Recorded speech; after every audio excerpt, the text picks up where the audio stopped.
আসসালামু আলাইকুম ভিউয়ার্স, আমি জেসমিন। এই মুহূর্তে আপনারা সবাই কানেক্টেড আছেন জেসমিনস বেবি কেয়ার টক ইউটিউব চ্যানেলটির সাথে। আপনার কি মনে হয় আপনার সন্তান কেন আপনার কথা শুনতে চায় না? আপনি সারা দিন শাসন করছেন, ব্যামক্কা বকাঝকা করছেন, কিন্তু ফলাফল কি শূন্য? সাবধান হন, আপনি অজান্তেই সন্তানের ভবিষ্যৎ নষ্ট করছেন না তো? আজকের ভিডিওটি দেখার পর আপনার সন্তানের লালন পালন নিয়ে দৃষ্টিভঙ্গি চিরতরে বদলে যাবে।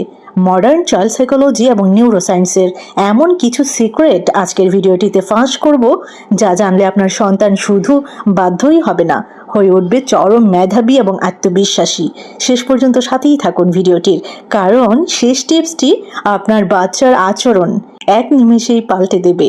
আধুনিক বিজ্ঞান এবং গবেষণালব্ধ কৌশলের মধ্যে প্রথম কৌশলটি হচ্ছে শাসনের পদ্ধতি পরিবর্তন করুন, চিৎকার নয়। হার্ভার্ড বিশ্ববিদ্যালয়ের একটি বিখ্যাত নিউরোলজিক্যাল গবেষণায় দেখা গেছে, বাবা মা যখন সন্তানের উপর চিল্লান বা কঠোর শাস্তি দেন, তখন শিশুর মস্তিষ্কের অ্যামিগডালা অতিরিক্ত মাত্রায় সক্রিয় হয়ে ওঠে। এটি শিশুকে আরও বেশি আক্রমণাত্মক এবং জেদি করে তোলে। করণীয় কি? চিৎকার না করে সন্তানের চোখের দিকে তাকিয়ে শান্ত কিন্তু দৃঢ় স্বরে কথা বলুন। একে বলা হয় পজিটিভ টাইম আউট। এতে শিশুর মস্তিষ্কের লজিক্যাল পার্ট বা প্রিফ্রন্টাল কর্টেক্স কাজ করতে শুরু করে এবং সে তার ভুল বুঝতে পারে। 2 নম্বর কৌশলটি হচ্ছে ত্রুটিপূর্ণ আচরণের লেবেলিং বন্ধ করুন। বেশিরভাগ অভিভাবক রেগে গিয়ে সন্তানকে বলেন, তুই একদম বোকা, তুই একটা অলস, অথবা হয়তো বলেন, তুই কথা শুনিস না। মনোবিজ্ঞান বলছে শিশুরা অবচেতন মনে নিজেকে ঠিক তেমনই বিশ্বাস করতে শুরু করে। করণীয় কি?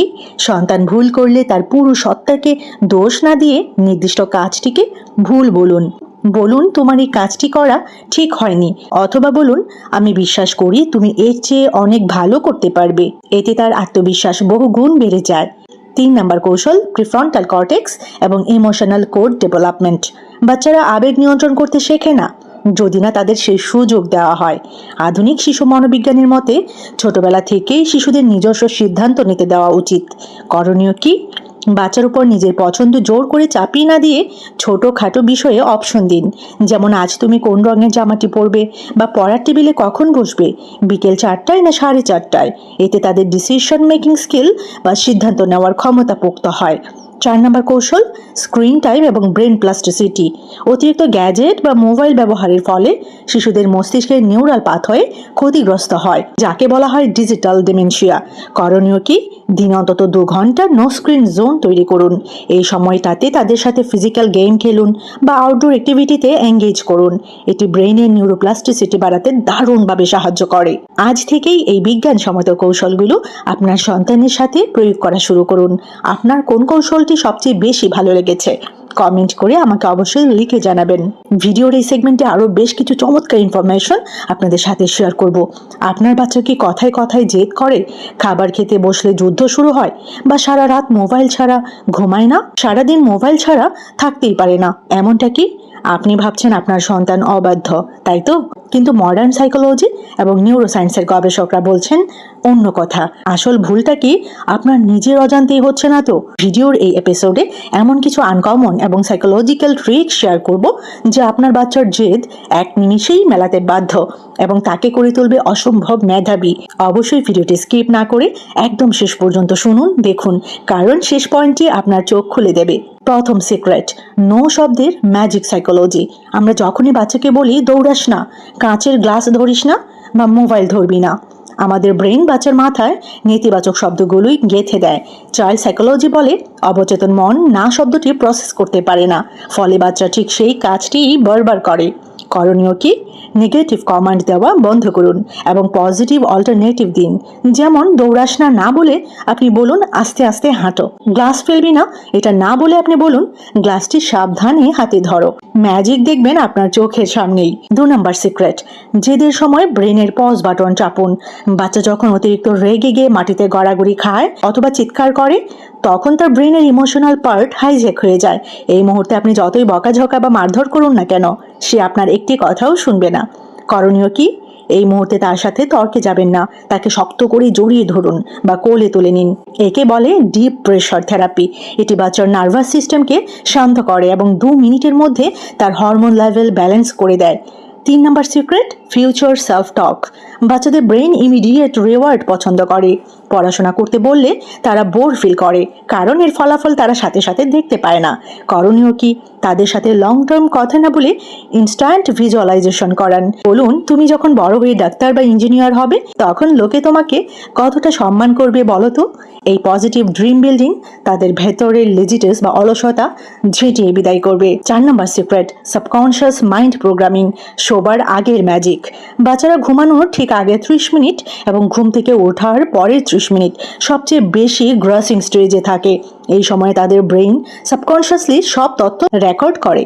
করণীয় কি আপনার? ঘুমোতে যাওয়ার ঠিক আগে কখনো তাদের বকাঝকা বা কোনো কঠিন কথা বলবেন না, বরং তার মাথায় হাত বুলিয়ে বলুন, তুমি বিশ্বের সবচেয়ে গুড বয়, তুমি বিশ্বের সবচেয়ে গুড গার্ল, আম্মু আব্বু তোমাকে অনেক ভালোবাসে, কাল থেকে আমরা আরো ভালো করব। এটি তার ব্রেনের নিউরাল পাথওয়েতে পজিটিভ ইম্প্যাক্ট ফেলবে এবং দেখবেন তার আচরণে পরিবর্তন আসবেই। আমি তো আপনাদেরকে বলবো, আজ থেকেই এই 4টি বৈজ্ঞানিক পদ্ধতি ট্রাই করুন এবং ম্যাজিকটা নিজের চোখেই দেখুন। এই যে 4টি পয়েন্ট আপনাদের সাথে শেয়ার করলাম, এই 4টি পয়েন্টের কোন পয়েন্টটি সবচেয়ে বেশি ভালো লেগেছে আপনার? কমেন্ট করে এখনই আমাকে লিখে জানাবেন।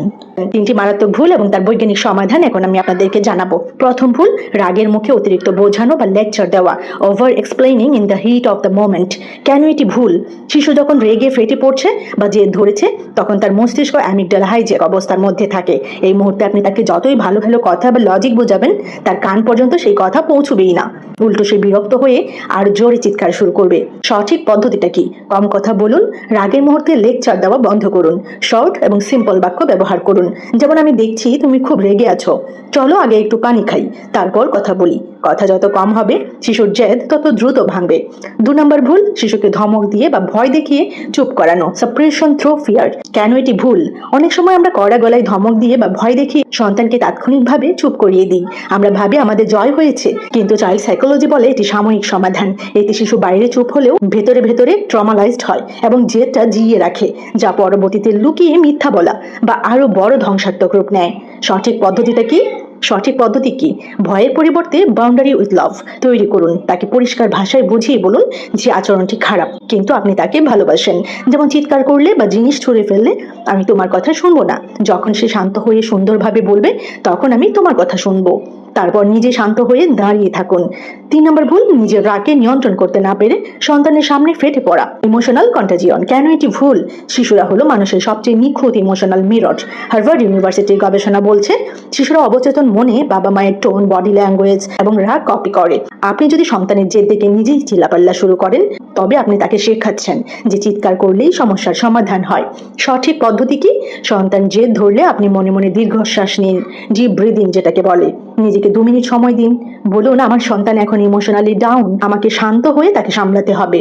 আপনার চরম ধৈর্যই তার জেদের আগুনে পানি ঢেলে দেবে। এই যে 3টি ভুলের কথা বললাম, এই 3টি ভুলের মধ্যে কোন ভুলটি আপনি এতদিন অজান্তেই করে ফেলেছেন তা কমেন্ট করে আমাকে লিখে জানাবেন। তো কেমন লাগলো আজকের ভিডিও আমাকে কমেন্ট সেকশনে জানাবেন, এবং এরকম ছোট বড় আরো অনেক ইনফরমেটিভ ভিডিওস পেতে জেসমিনস বেবি কেয়ার টক এই চ্যানেলটির সাথে কানেক্টেড থাকবেন। সবাইকে অসংখ্য ধন্যবাদ জানাচ্ছি যারা যারা শেষ পর্যন্ত ভিডিওটি দেখেছেন। সবাই ভালো থাকবেন, বাচ্চাদেরকে ভালো রাখবেন। আল্লাহ হাফিজ।